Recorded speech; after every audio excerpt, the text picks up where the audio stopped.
এক চশমে সদন গাফেলারা শাহ নবাসী, এক চশমে সদন গাফেলারা শাহ নবাসী,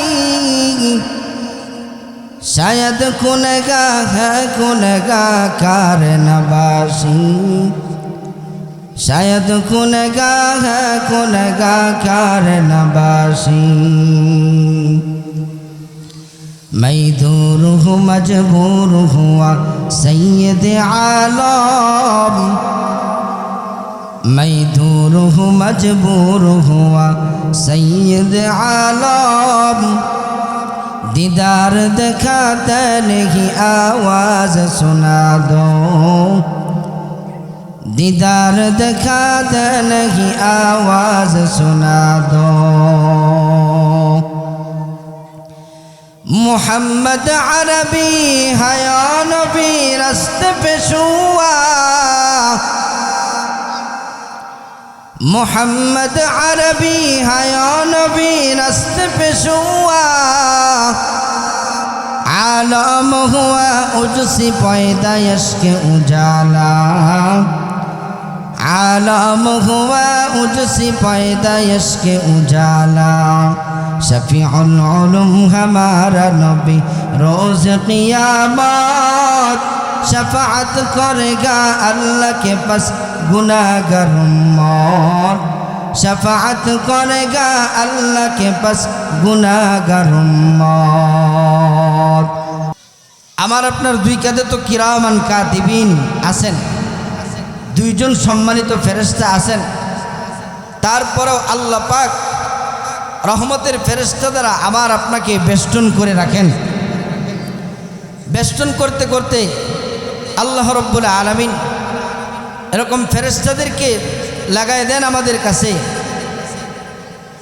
ফজর থেকে নিয়ে আসর পর্যন্ত, আসর থেকে নিয়ে ফজর পর্যন্ত এরকম চলতেই থাকে, ডিউটি চলতেই থাকে। কোন বান্দা কি করতেছে, কোন বান্দার কি হালত, এটা আস্তে আস্তে ফেরেশতাদের মাধ্যমে এটা পাল্টায় দেওয়া হয়। আপনারা উদাহরণ ভালো করে বুঝবেন, যখন কোনো এলাকা থেকে কোনো মানুষ চেঞ্জ হয়, অর্থাৎ ডিসিএসপি পুলিশ চেঞ্জ হয়, তখন এক পুলিশ পুলিশের পরবর্তী ওসি অথবা অফিসারকে বলে যায়, অমুক লোক আমার খুব খাস ব্যক্তি ছিল, আপনি অমুক লোককে একটু দেখা রাখেন, আপনি অমুক লোকের প্রতি একটু নজর রাখেন, অমুক লোকের সাথে একটু খাতির রাখেন, তাহলে আপনারও ফায়দা হবে, ওনারও সহজ হবে, ওনারা হলেন বিশেষ লোক, এরকম বলে যায়।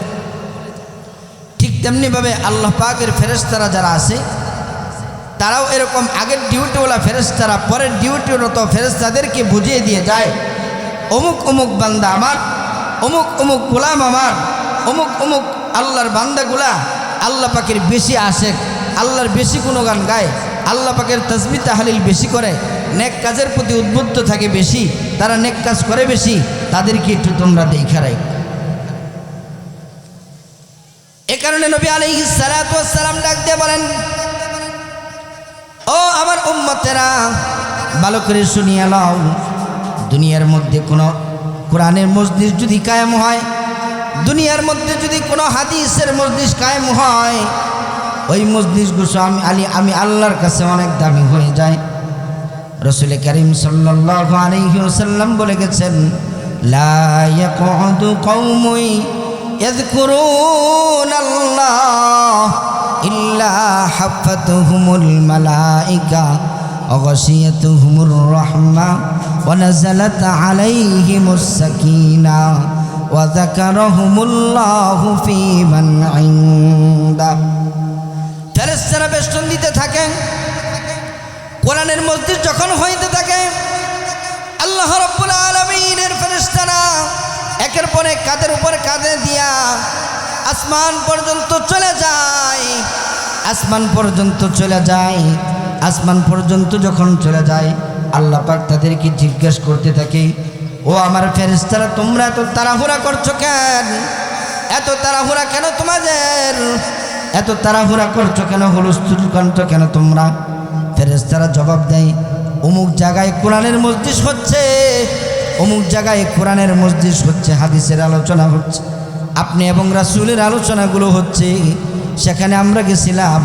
ওগো আল্লাহ, তাদের এই আমল দেখে আর আমরা টিকতে থাকতে পারি নাই, আপনার কাছে চলে আসছি গো আল্লাহ।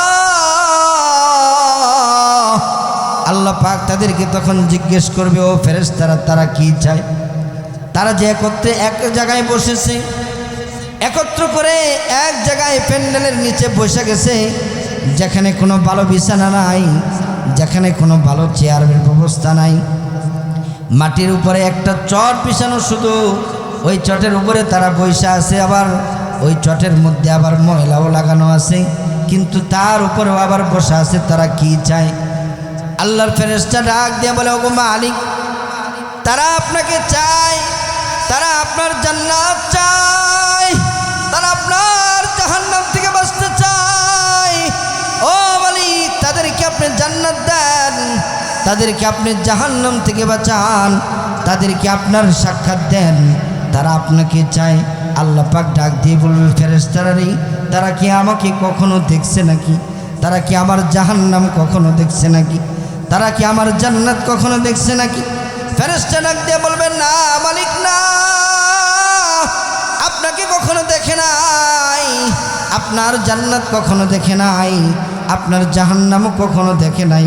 কিন্তু তারা আশায় আছে, এই যে কোরআনের মজলিসে আসছে, এই যে হাদিসের মজলিসে আসছে, এই যে ওলামায়ে কেরামের মজলিসে আসছে, নায়েবে নবীদের মজলিসে আসছে, ওই জায়গায় গেলে নাকি গুনাহ মাফ হয়। আপনার রাসূল ঘোষণা দিয়েছেন, এই কারণে তারা উম্মতেরা ওই মসজিদগুলোতে গিয়ে ভিড় করে। ওগো মালিক, তাদেরকে কি মাফ করে দেওয়া যায় না? আল্লাহ বলেন, ও ফেরেশতারা, তোমরা সাক্ষী থাকো, ও আমার ফেরেশতারা, তোমরা সাক্ষী থাকো, তারা আমাকেও দেখে নাই, আমার জান্নাত দেখে নাই, আমার জাহান্নামও দেখে নাই, কিন্তু তারা এতটুকুন আশা আর এতটুকুন আকাঙ্ক্ষা নিয়ে বসে আছে, আমি আল্লাহ সব বান্দাগুলোর গুনার জায়গায় নেকের দ্বারা পরিপূর্ণ করে দিলাম। বসলেই গুনাহ মাফ, বসলেই গুনাহ মাফ। আল্লাহ রাসূল সাল্লাল্লাহু আলাইহি ওয়াসাল্লাম বলেন, গুনাহগার অনেক গুনাহ কইরা এই যে মজলিসে বসে গেছে, আল্লাহ পাক ডাক দিয়ে বলে, কিরে গুনাহগার, তোর এত পরিমাণ গুনাহ নিয়ে তুই এখানে বসে গেছিস, কি কারণ? বান্দা তখন মনে মনে বলে, মালিক রে, অনেক গুনাহ কইরেছি দিনে, অনেক গুনাহ করছি রাতে, অনেক গুনাহ করেছি সারা জিন্দগি ভর, আমি আর গুনার মধ্যে থাকতে চাই না মাওলা। আল্লাহ, তোমার সাক্ষাতে থাকতে চাই, তোমার জান্নাত পাইতে চাই। আল্লাহ পাক ডাক দিয়ে বলেন, ফেরেশতারা তোরা সাক্ষী থাক, ওই বান্দাগুলোর আমল নামার মধ্যে মসজিদ থেকে ওঠার আগে আমি আল্লাহ নেকের দ্বারা পরিপূর্ণ করে দিলাম। সুবহান। মুহতারাম হাজরিন, এজন্য এই মসজিদগুলো লাভ না লস? কি বলেন, জোরে বলেন। এই মসজিদগুলো বসে আপনারা যারা বসে আছেন, আপনাদের লস হইতেছে না লাভ হইতেছে? সেকেন্ডে সেকেন্ডে আল্লাহ পাক এরকম সওয়াব লিখতেছে। আমার আল্লাহ রব্বুল আলামিন এরকম দয়ার আল্লাহ, নেক কাজের প্রতি নিয়ত করলে আল্লাহ পাক সওয়াব লিখা দেয়। সুবহানাল্লাহ। আবার গুনাহের যদি কেউ নিয়ত করে, গুনাহ করার আগ পর্যন্ত তার গুনাহটা কিন্তু লেখে না। এজন্য তো আল্লাহ রাব্বুল আলামিন ডাক দিয়ে বলেন, কুল ইয়া ইবাদিয়াল্লাযীনা আসরাফু আলা আনফুসিহিম লা তাকনাতু মির রাহমাতিল্লাহ ইন্নাল্লাহা ইয়াগফিরুদ যুনুবা জামিআ ইন্নাহু হুয়াল গফুরুর রহিম। বান্দা, তুই গুনাহ করবি পাহাড় সমান, বান্দা তুই গুনাহ করবি নদী সমান, আমি আল্লাহর রহমত তার চেয়ে আরো বেশি, আমি আল্লাহর রহমত তার চেয়ে থেকে আরো অনেক বেশি। সাগর পরিমাণ গুনাহ করবি, কিন্তু আমি আল্লাহকে আল্লাহ বলে যখন তুই খালেস নিয়তে ডাক দিবি, আমি আল্লাহ তোর সমস্ত গুনাহগুলো আমি আল্লাহ তোকে মাফ করে দিব। শুধু তাই নয়, মাফ করে দিয়ে তোকে আমল নামার মধ্যে কোনো গুনাহ রাখবো না, নেকের দ্বারা পরিপূর্ণ করে দিব রে বান্দা। এজন্যই তো আল্লাহ বলেন, বান্দারে তুই বেশির থেকে বেশি শুকরিয়া আদায় কর। আমি আল্লাহ তোকে এত পরিমাণ নিয়ামত দান করেছি, যেই নিয়ামত দ্বারা তুই এত পরিমাণ নিয়ামত দ্বারা তুই যে চলাফেরা করতেছস, তোর রক্ত শক্তি, শরীরের রক্ত ঘাম, এত শক্তি আমি আল্লাহ দিয়েছি। সারাদিন কাজকর্ম করস, দিনের বেলা আবার তুই বিশ্রামে যাও, রাত্রেবেলা আবার তুই বিশ্রামে যাও, সকালবেলা আবার তুই কাজে চলে যাও। আমি আল্লাহর অঙ্গ প্রত্যঙ্গগুলো দিয়া, আমি আল্লাহর রক্ত মাংস দিয়া তুই যে কাজকর্ম করতেছস, আমি আল্লাহ যে এগুলো সেটিং ফিটিং করে দিছি বান্দারে, তুই আমার শুকরিয়া আদায় কর, তুই আমার শুকরিয়া আদায় কর। তুই আমার শুকরিয়া আদায় না করলে আমি আল্লাহ কিন্তু তবে আযাবের মধ্যে গ্রেফতার করে দিব। আল্লাহ রাব্বুল আলামিন কোরআনে হাকিমের মধ্যে আয়াত নাযিল করেছেন, লা ইন শাকারতুম লা আযীদান্নাকুম ওয়া লা ইন কাফারতুম ইন্না আযাবি লাশাদীদ। শুকরিয়া আদায় করার কথা বলছে। এত কিছু দিয়া আল্লাহ রাব্বুল আলামিন আমাদের কাছে কোনো বিনিময় চায় না। শরীরের মধ্যে আল্লাহ রাব্বুল আলামিন কতগুলো নিয়ামত দ্বারা বেষ্টন করে রেখেছেন, শরীরের মধ্যে কতগুলো অঙ্গ প্রত্যঙ্গ দ্বারা বেষ্টন করে রেখেছেন, যেই সমস্ত অঙ্গ প্রত্যঙ্গগুলো দুনিয়ার কোনো ফ্যাক্টরিতে পাওয়া যায় না, দুনিয়ার কোনো ফ্যাক্টরিওয়ালা আজ পর্যন্ত বানাইতে পারে নাই, দুনিয়ার কোনো ফ্যাক্টরিওয়ালা আজ পর্যন্ত এই অঙ্গ প্রত্যঙ্গগুলো বানাইতে পারে নাই। এই সমস্ত জিনিসগুলো আল্লাহ রাব্বুল আলামিন আমার আপনার অন্তরে, আমার আপনার শরীরের ভিতরে সেটিং ফিটিং করে রাখছেন। এই সমস্ত অঙ্গগুলো আমার আপনার শরীরের মধ্যে সেটিং ফিটিং করে রাখছেন। আল্লাহ পাক কিন্তু একদিনও চাঁদা চাই নাই, একদিনও কিন্তু চাঁদা চাই নাই, বেতন চাই নাই।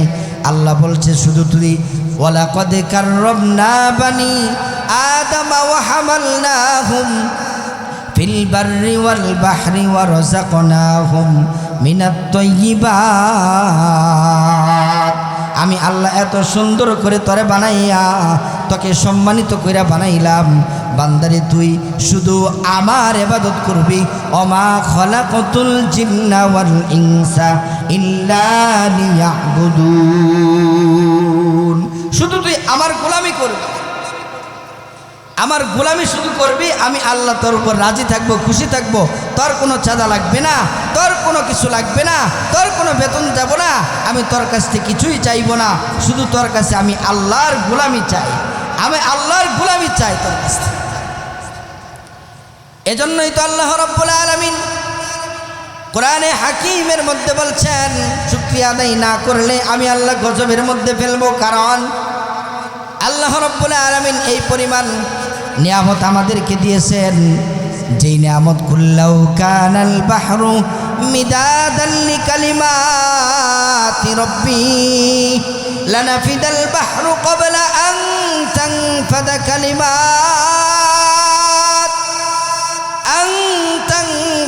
কালিমাতু রাব্বি ওয়ালাউ জিনা বিমিথলিহি মাদাদা।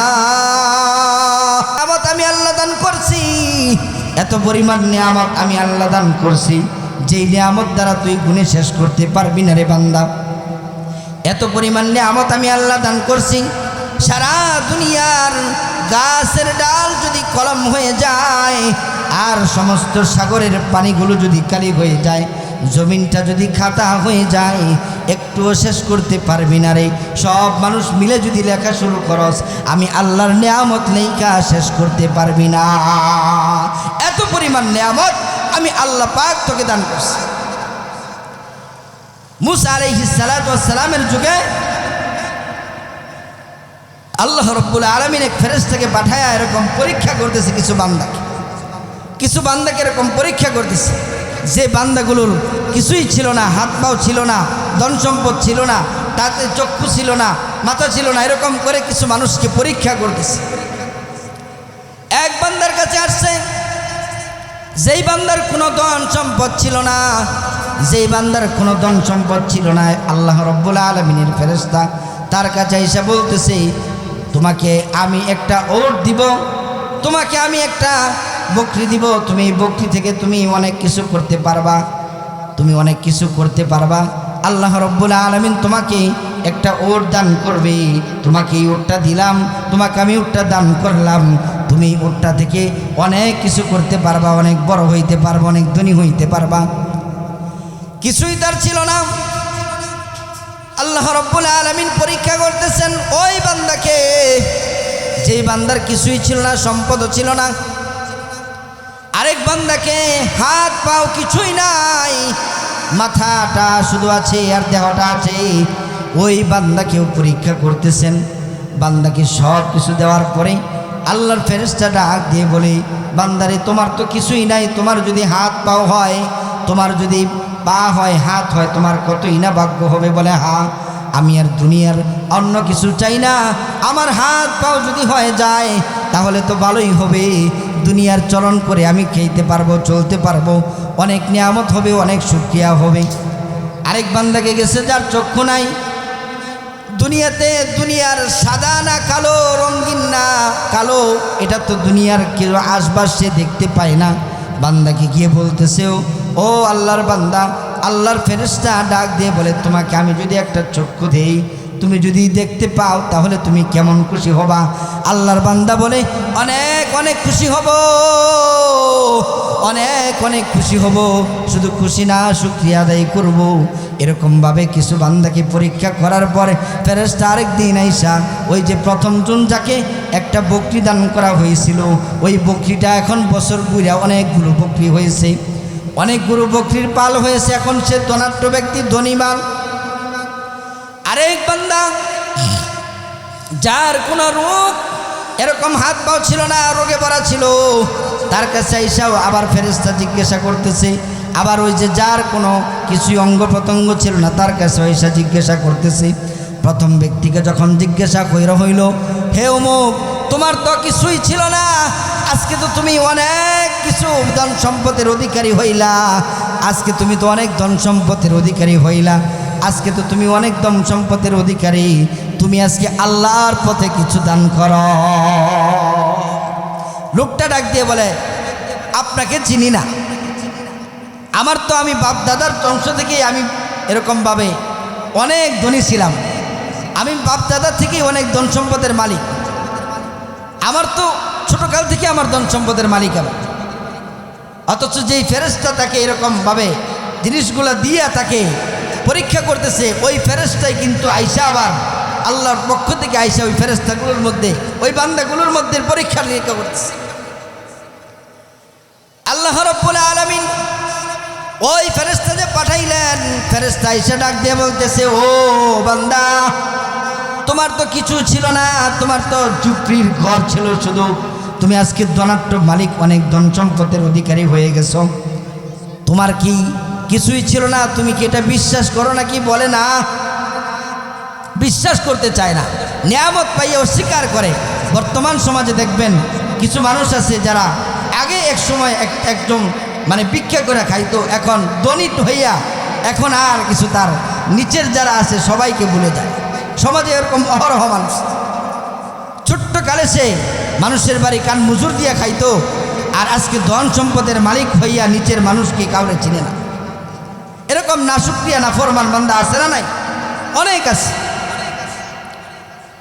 দ্বিতীয় জন আরেকজনের কাছে গেছেন, যার হাত নাই, পা নাই, শুধু মাথাটা ফুটবলের মতো দেখা যায় দেহটা, ওই বান্দার কাছে গেছি, আল্লাহ রাব্বুল আলামিনের শুকরিয়া আদায় করার কথা বলেছি, যে তোমার তো কিছুই ছিল না, আল্লাহ পাক তোমাকে অনেক কিছু দান করেছে, তুমি আল্লাহ পাকের শুকরিয়া আদায় করো।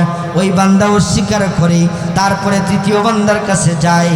যুক্তিগরটা এরকমভাবে পরীক্ষা করতে করতে বান্দাগুলো সবাই অস্বীকার করে, অথচ যেই ফেরেশতার মাধ্যমে আল্লাহ পাক এই সবগুলো সম্পদ তাদেরকে দিয়েছিল, ওই সবগুলো সম্পদের অধিকারী তারা হয়েছিল, ওই ফেরেশতার কাছে অস্বীকার করেছে। সে তো আর জানে না যে কে পাঠাইছে, আর সে জানে না সে কার কাছে পাঠাইছে, কাকে পাঠাইছে, নিয়ামত দিয়া। এই নিয়ামতগুলো দিয়া কাকে পাঠানো হয়েছে আর কার কাছে পাঠানো হয়েছে? যার কিছুই ছিল না, এই সমস্ত জিনিসগুলা দিয়ে আল্লাহ পাক তাকে পরীক্ষা করতেছে। এটাও সে নিজে বোঝে না, নিয়ামতের অস্বীক্রিয়া করছে, না শুকরিয়া করছে।